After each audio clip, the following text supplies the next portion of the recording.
Hello, it's True Detective here, and today I'm going to show you a technique called deep face reading. I learned this technique from Anthony Robbins, and this is how it's done. You need a high resolution picture of somebody, and you need a text editor. And then we start to look at the face, and we start to write down what we gathered from this. Couple of things I saw from this picture in only a minute time was that he has probably seen murder happen. I know almost nothing about this dude. He has written this book, Ghost in the Wires. I see some sadness over here on this side of the face. And on this side of the face, it's kind of more like a robot. There's no emotion. I could write over here. No emotion on the right side of the face. Usually, people's evil characteristics can be seen on the right side, but it's not always the same for each individual. Okay, so the previous picture was of a convicted criminal of cybersecurity. Here we have another picture, J. Edgar Hoover. So this was the chief of FBI, 1930s. And what I saw over here from this man, let's zoom on the face. Zoom on the face a bit. Over here on the left side, or from me, I can see that he's a lot more stern. I mean, I don't see any desire to kill or anything like that. Started to think when I looked at the picture was that you can't do that coming from this side of the face. We have to try to understand them coming from more of this side of the face. Type of thought. When I have looked at psychologists' faces, you can't do that type of thought. Here we have to take strong measures against those that break the rules, again from this side. And what I saw over here was a kind of a strategy to catch bad guys. Place two patrols over here, expect where they are going next. So big picture thinking, I would guess. Over here on this side, can play along and act that he believes what you tell him. Over here at this side, how can they do that?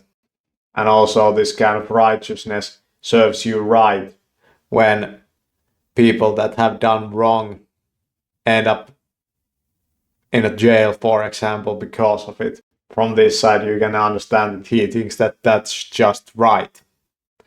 So that's my quick analysis of Edgar Hoover. Here's another picture.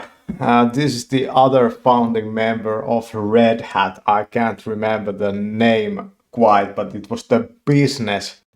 And when I looked at this photo, I kind of saw that this photo is probably photoshopped a bit. I think that he has a very healthy diet. You can see it from the skin. It's a very well lit picture also because you have light coming from both sides. Oh, here on this side of the face, you can see that he's winning big time. We are winning big time, and he's kind of amazed that it actually worked. Over here on this side, there's the helping side. I'll help you. This man is willing to help you. Over here I can see that he can be kind of detached. If the empire grows, he can be detached from it. And he's also kind of sorry for the small guys not making it. But overall, I would say the very kind of good individual. There's also why GNOME Desktop is so good for this stuff, because you can press over here on the Windows button and it lays out the windows like that.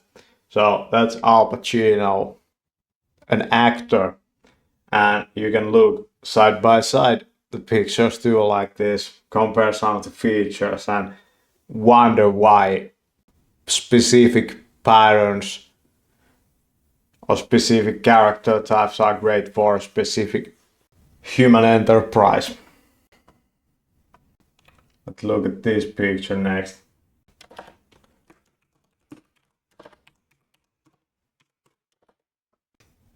Okay, this guy is having fun. It's also kind of crazy.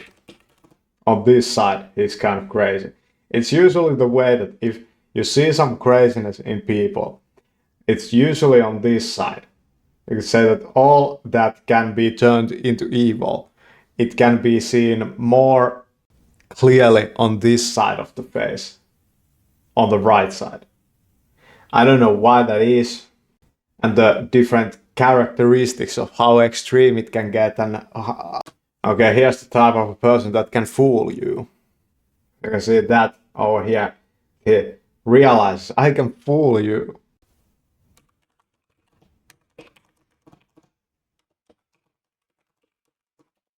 They actually believe that I'm that dude. That comes from here.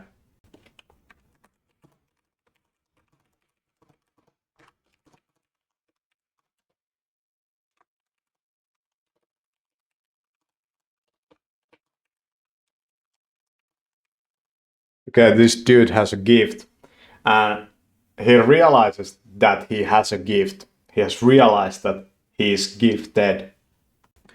This is also an idea man. You know, this guy has ideas.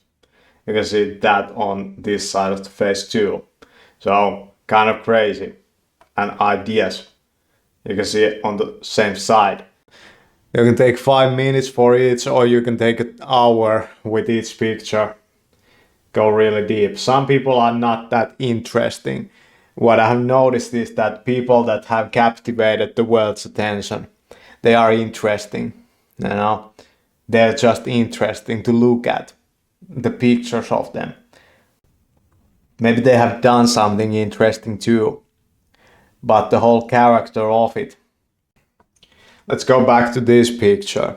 So, with Kevin Mitnick, over here in this book, he explains some of the stuff he did with hacking, breaking into systems. And he's just the type that kind of flies under the radar of your attention. If you don't look really deep, you would just pass this guy by. It was the same with one of those 9/11 bombers. When I looked at his face, I realized that that guy flies under radar. And people are, so to say, gifted, or people are given this type of strong points, but used in a wrong manner in their life can cause a lot of trouble. If you are very good at being evasive, people just don't pay attention to you. That grants you a lot of opportunities. You could be a spy. Okay, here's another picture. That's Richard Stallman, the other main developer of the Linux operating system and the GNU compiler. What comes to my mind over here is that I have gotten old, and this dude, he loves what he does.